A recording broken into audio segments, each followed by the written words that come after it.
Students, अब अपने next topic है इलेक्ट्रिक फील्ड लाइंस, विद्युत बल रेखाएं। ठीक है ना। आप सभी ने देखा कि जैसे अपने पॉजिटिव चार्ज होता है, नेगेटिव चार्ज होता है, तो मैंने कई बार उनको रिप्रेजेंट करने के लिए, उसकी इलेक्ट्रिक फील्ड को रिप्रेजेंट करने के लिए उसके चारों तरफ ऐसे डेड डैश करके लाइंस खींची थी। तो जो आपके डेड डैश लाइंस होती है, वर्चुअल लाइंस, काल्पनिक रेखाएं, जो वो आपके काल्पनिक रेखाएं खींची थी, वो विद्युत बल रेखाएं कहलाती है। विद्युत बल रेखाएं, इलेक्ट्रिक फील्ड लाइंस। तो इलेक्ट्रिक फील्ड लाइंस क्या होती है? तो इसकी डेफिनेशन ये होती है कि किसी चार्ज के अराउंड वो वर्चुअल स्मूथ कर्व्स जो इलेक्ट्रिक फील्ड को रिप्रेजेंट करते हैं, वो आपके क्या कहलाते हैं? वो आपके इलेक्ट्रिक फील्ड लाइंस कहलाती है। ठीक है। यानी कि किसी आवेश के चारों ओर विद्युत क्षेत्र को प्रदर्शित करने के लिए खींचे गए काल्पनिक निष्कोणीय वक्र क्या कहलाते हैं? आपके विद्युत बल रेखाएं कहलाती है, ईएफएल्स कहलाती है। ठीक है।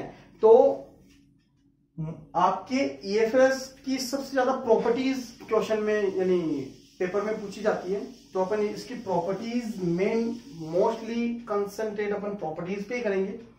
नंबर 1 प्रॉपर्टीज होती है कि जो आपके ईएफएल्स होती है ना, ईएफएल्स वो पॉजिटिव चार्ज से तो स्टार्ट होती है। ठीक है ना। EFLs are start from positive charge, यानी पॉजिटिव चार्ज से तो स्टार्ट होगी एंड टर्मिनेट या फिर एंड बोल सकते हैं एट नेगेटिव चार्ज। ठीक है। हमेशा ये पॉजिटिव चार्ज से तो स्टार्ट होती है, यानी इससे धनात्मक आवेश से विद्युत बल रेखाएं बाहर की तरफ निकलती है, उत्पन्न होती है और ऋणात्मक आवेश पे खत्म हो जाती है। तो ये ध्यान रखना। नंबर 2, पॉजिटिव चार्ज के लिए इलेक्ट्रिक फील्ड रेडियली आउटवर्ड होती है। ठीक है। अब सर ये कैसे?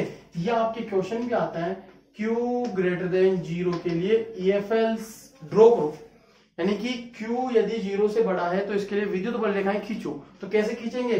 सर 0 से बड़ा, इसका मतलब Q किसका है? Positive charge. तो आप क्या करोगे? ऐसे प्लस कैपिटल Q चार्ज लेंगे। अब सर इसके around electric field positive charge से क्या होती है? ओरिजिनेट। तो अपन इसके अराउंड ऐसे डेड डैश लाइन कर देंगे चारों तरफ। ठीक है। वॉल्यूम के अंदर येलो आपने जैसे ये लाइन खींची तो ये इलेक्ट्रिक फील्ड लाइंस है, बट यहां पर एक कंडीशन और है। क्या? कि इसे क्या होती है? स्टार्ट का मतलब यहां से इलेक्ट्रिक फील्ड लाइंस ऐसे बाहर की तरफ जाएगी। ये हमेशा इस चार्ज के सरफेस के ऊपर परपेंडिकुलर होती है। ठीक है। तो ये ध्यान रखना।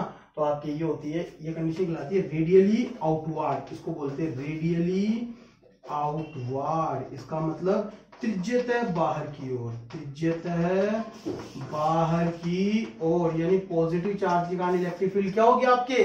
त्रिज्यतः बाहर की ओर, रेडियली आउटवर्ड होती है। ऐसे कैसे आपके क्वेश्चन आता है Q लेस देन 0 के लिए। ठीक है। तो यदि आपको बोल दिया जाए Q लेस देन 0, यानी Q किसका होगा बच्चों? नेगेटिव। और जब Q चार्ज नेगेटिव होता है तो ये इलेक्ट्रिक फील्ड लाइंस क्या होनी चाहिए? सर ये इलेक्ट्रिक फील्ड लाइंस अब टर्मिनेट, इस चार्ज पे जाके टर्मिनेट हो जाएगी, खत्म हो जाएगी। तो टर्मिनेट का मतलब ये इलेक्ट्रिक फील्ड लाइंस क्या होनी चाहिए? इनसाइड, अंदर की तरफ होनी चाहिए। तो इसको बोलते हैं अपन रेडियली इनवर्ड। तो रेडियली इनवर्ड, त्रिज्यतः अंदर की ओर। तो ये आपके क्वेश्चन आता है पॉजिटिव नेगेटिव चार्ज के लिए ईएफएल्स, इलेक्ट्रिक फील्ड लाइंस, विद्युत बल रेखाएं ड्रॉ करना, बनाना। ठीक है। तो हमेशा ध्यान रखना, पॉजिटिव चार्ज से तो ओरिजिनेट होती है और नेगेटिव चार्ज पे इलेक्ट्रिक फील्ड लाइंस क्या होती है? टर्मिनेट हो जाती है। अब आपके सर आपने एक चीज बताई कि EFLs are direction of electric force on test charge, यानी ये जो ईएफएल्स होती है ना, ये टेस्ट चार्ज पे किसको रिप्रेजेंट करती है? फोर्स के डायरेक्शन को रिप्रेजेंट करती है। अब कैसे? तो देख लो, यदि अपन यहाँ पे एक टेस्ट चार्ज रख दें, जानते हो टेस्ट चार्ज क्या होता है? प्लस का 1 कूलम्ब चार्ज। तो ये नेगेटिव चार्ज इसको अट्रैक्ट करेगा, तो इसी डायरेक्शन में फोर्स, तो इसी डायरेक्शन में क्या होती है? ईएफएल्स होती है। पॉजिटिव चार्ज लोगे तो रिपेल करेगा, तो रिपेल का मतलब रेडियली आउटवर्ड आ जाएगी। तो आप इस प्रकार बता भी सकते हैं। ठीक है। अब अपन और इसकी प्रॉपर्टीज देखते हैं। आपके नेक्स्ट ईएफएल की प्रॉपर्टीज है, EFLs are continuous curve in open path. आपकी जो विद्युत बल रेखाएं होती है ये हमेशा खुले वक्र में सतत रूप में होती है। सतत रूप का मतलब यानी ये हमेशा प्लस से माइनस की तरफ ओपन में होगी, ये कभी भी क्लोज लूप में नहीं होती है, ऐसे क्लोज लूप नहीं बनाएगी। ठीक है। और ये हमेशा कंटिन्यूस कर्व होती है, जैसे मान लो ये ऐसे, यानी कहीं पे भी बीच में ब्रेक नहीं आएगा कि यहाँ पे टूट गई और फिर यहाँ से अगेन स्टार्ट हो गई, ऐसा कुछ भी नहीं होता है। Electric field lines always in close या continuous path in open path, है ना, ध्यान रखना, कंटिन्यूस होती है हमेशा, सतत रूप लगातार। The tangent on EFL represent direction of electric field और फोर्स एट दैट पॉइंट। यदि मान लो आपकी ये EFL है, किसी भी एक पॉइंट पे तुमने जब एक स्पर्श रेखा खींचोगे, जैसे मान लो यहाँ पर खींच दी, बस आपको एक टेंजेंट खींचना है। जैसे आप टेंजेंट खींचोगे तो इस पॉइंट पे जो इलेक्ट्रिक फील्ड की डायरेक्शन है उसको रिप्रेजेंट करती है। वो स्पर्श रेखा किसको बताती है? वो स्पर्श रेखा उस बिंदु पर विद्युत क्षेत्र की दिशा या फिर उस आवेश पे लगने वाले विद्युत बल की दिशा को प्रदर्शित करती है। आपके नेक्स्ट प्रॉपर्टी है, two EFLs never intersect to each other because two direction of at cutting point is not possible।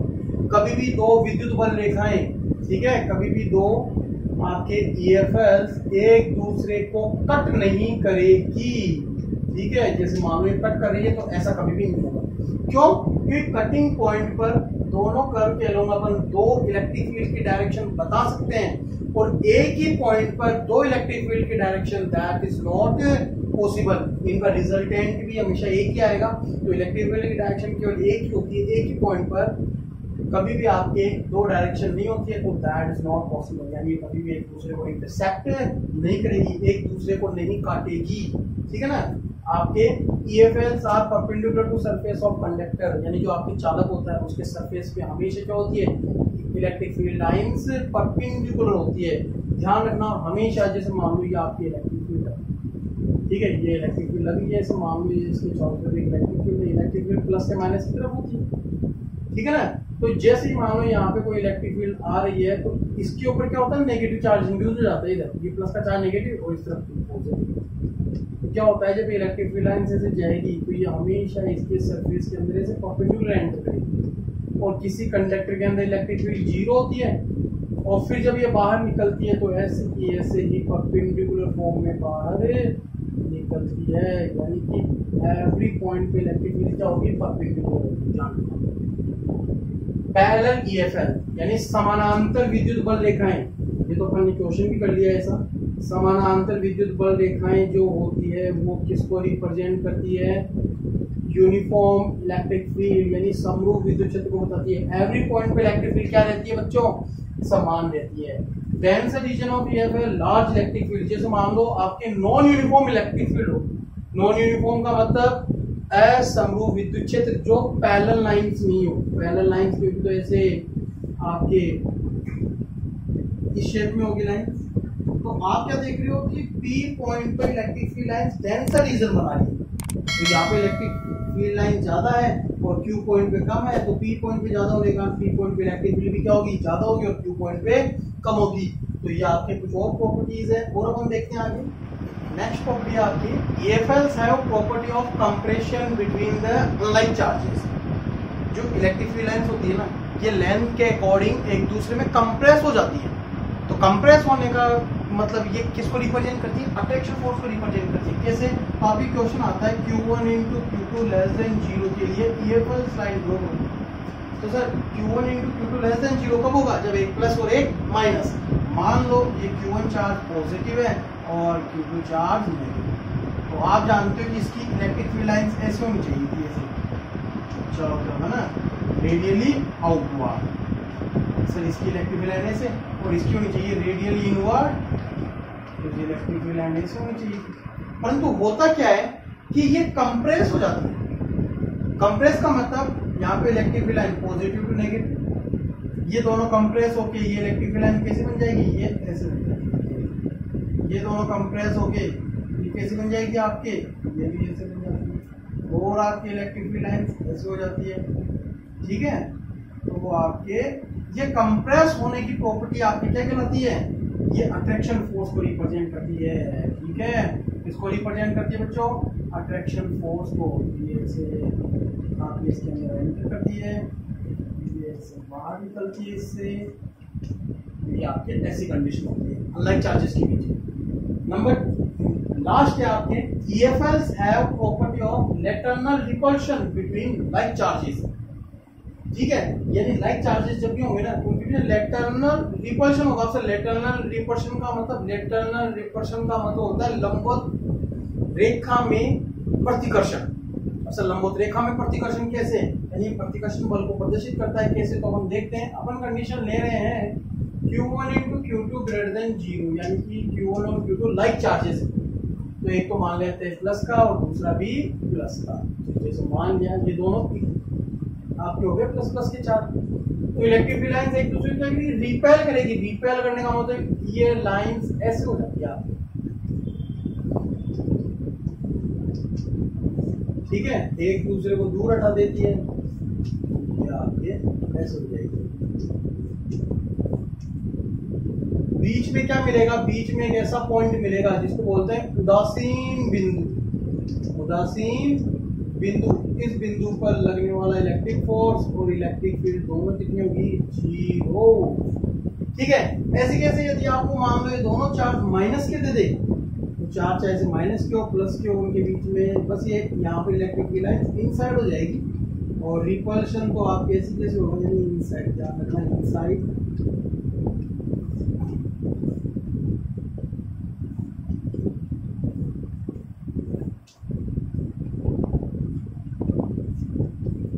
बीच में फिर से क्या मिलेगा, एक न्यूट्रल पॉइंट। तो आपकी ये प्रॉपर्टीज है EFLs की, इनसे रिलेटेड आपकी क्वेश्चन आता है EFLs लाइंस को ड्रॉ करने का, तो आप ध्यान दीजिए इन पे। अब अपने RBSc बुक का न्यूमेरिकल नंबर 7 है, ठीक है।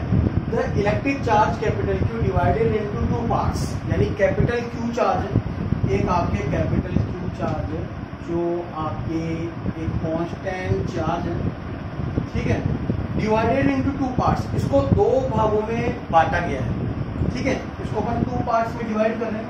मान लो जैसे 1 पार्ट तो इसका स्मॉल q है और दूसरा पार्ट आपके capital Q minus small q होगा।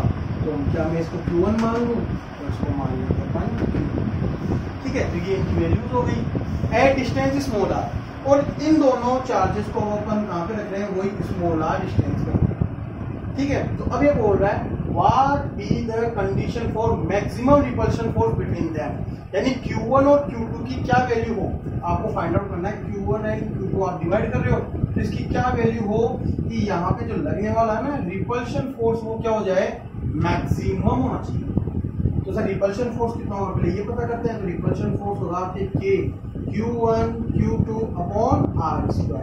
K Q1 कितना है, स्मॉल q, Q2 कितना है, capital Q minus small q upon r²। हो गया, चाहे तो अपन इसको अंदर मल्टीप्लाई कर लेंगे, आपके F इक्वल टू क्या आएगा, K capital Q small q minus q² upon r²। अब आपको क्या करना है, मैक्सिमम फोर्स निकालना है। तो आपको यदि याद हो तो मैंने जब आपको डिफरेंशिएशन पढ़ाया था, तो वहां पर डिफरेंशिएशन की एक एप्लीकेशन बताई थी कि अपन मैक्सिमम वैल्यू निकालने के लिए अपन क्या करते हैं, डिफरेंशिएशन किसके रेस्पेक्ट, एक्स के रेस्पेक्ट नहीं, यहाँ पे चार्ज निकाल रहे हैं तो चार्ज के रेस्पेक्ट। तो आपको क्या करना है, रिपल्शन फोर्स का चार्ज के रेस्पेक्ट स्मॉल q के रेस्पेक्ट क्या करना पड़ेगा, डिफरेंशिएशन। उसको 0 के इक्वल पुट करते हैं।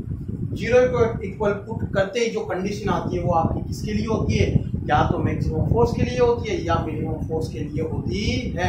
आगे और भी प्रोसेस किया जाता है, तो अपने सिलेबस में इतना नहीं है, केवल आपको डिफरेंशिएशन करके 0 के इक्वल पुट करके वैल्यू निकालो।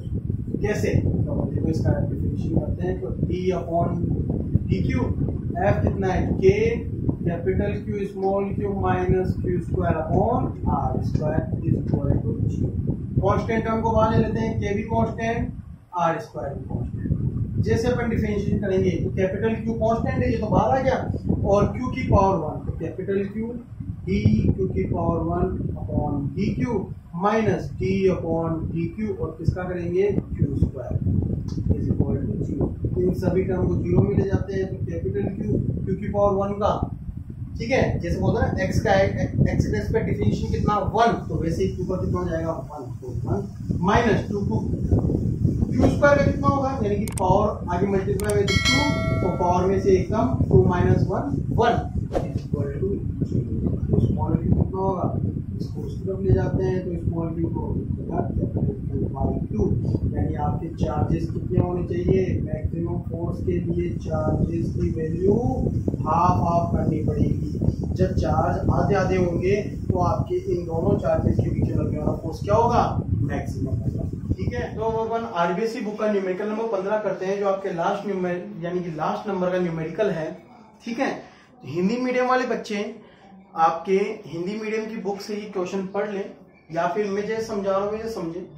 Calculate the ratio of acceleration, यानी तुम्हें त्वरणों, एक्सेलरेशन यानी त्वरण का रेशियो, अनुपात निकालना है। ठीक है, ऑफ किस किस का है, प्रोटॉन, एक तो प्रोटॉन पार्टिकल है, एक ड्यूटॉन पार्टिकल है, एक अल्फा पार्टिकल है, in uniform electric field. Uniform electric field बताई थी मैंने, क्या होती है यूनिफॉर्म इलेक्ट्रिक फील्ड, समरूप विद्युत क्षेत्र, समरूप विद्युत क्षेत्र जिसमें प्रत्येक बिंदु पर विद्युत क्षेत्र का मान क्या रहता है, समान रहता है।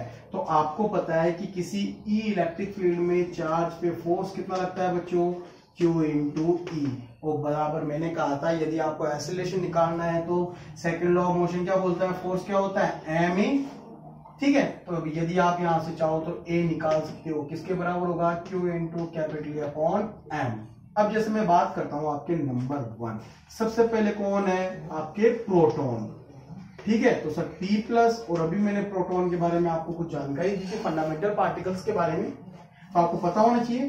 तो यदि मैं प्रोटॉन का एक्सेलरेशन लूं तो चार्ज भी किसका होगा, प्रोटॉन का, uniform electric field E same, और मास भी किसका होगा, प्रोटॉन का।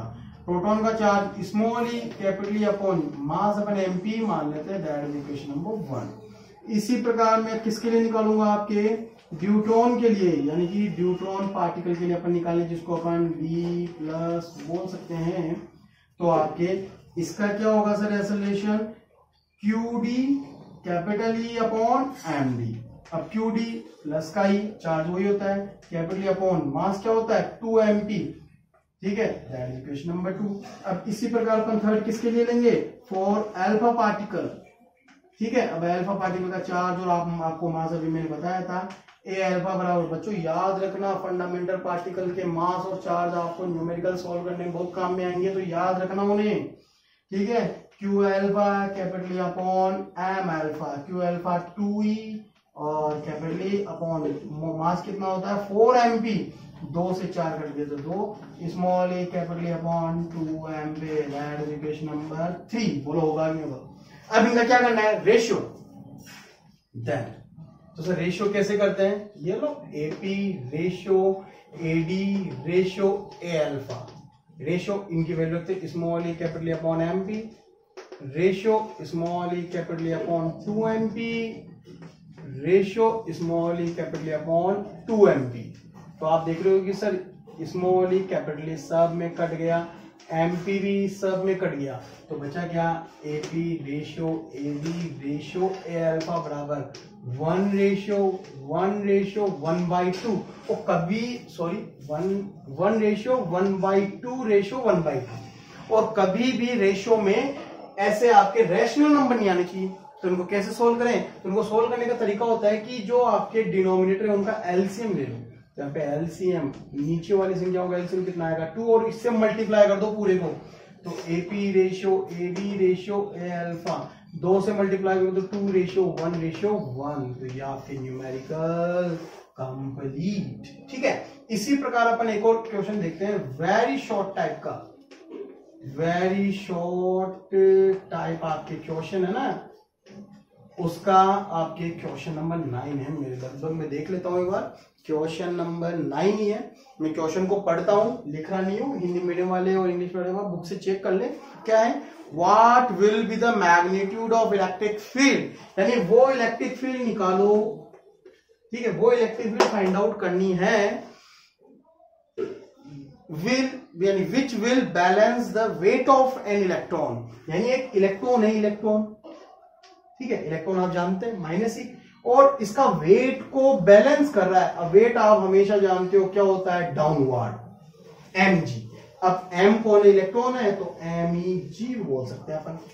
ठीक है, तो ये हो गई बात, और इसके ऊपर इसको बैलेंस कर रहा है। अब सर बैलेंस कैसे करें, बैलेंस का मतलब है इसके अपोजिट डायरेक्शन में इलेक्ट्रिक फोर्स लगना चाहिए, वो कितना हुआ Q इंटू ई, तो आपको पता है इन बैलेंस।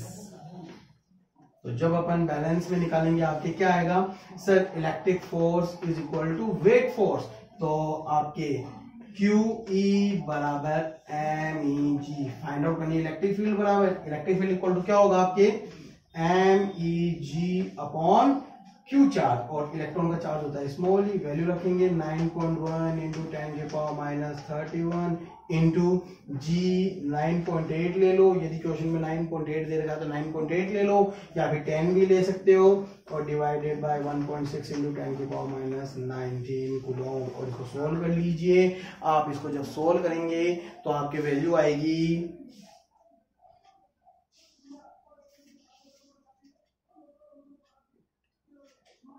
ठीक है। तो जो अपन इसको सोल्व करेंगे तो आपकी वैल्यू आएगी 5.57 इंटू 10⁻11 न्यूटन पर कूलम। तो ऐसे आप क्या कर सकते हैं कि इलेक्ट्रिक फील्ड फाइंड आउट कर सकते हैं जो किसी के वेट को बैलेंस करती हो। जरूरी नहीं है यहाँ पे आपके इलेक्ट्रॉन हो, यहाँ पे प्रोटॉन भी हो सकता है, अल्फा पार्टिकल भी दे सकता है, आपको कोई भी दे सकता है। तो ये बड़ा इंपॉर्टेंट क्वेश्चन है, 1 नंबर में आपके पूछा जा सकता है, और ये क्वेश्चन आपके 2 नंबर में पूछे जा सकते हैं। तो अपने इलेक्ट्रिक फील्ड से रिलेटेड क्वेश्चन के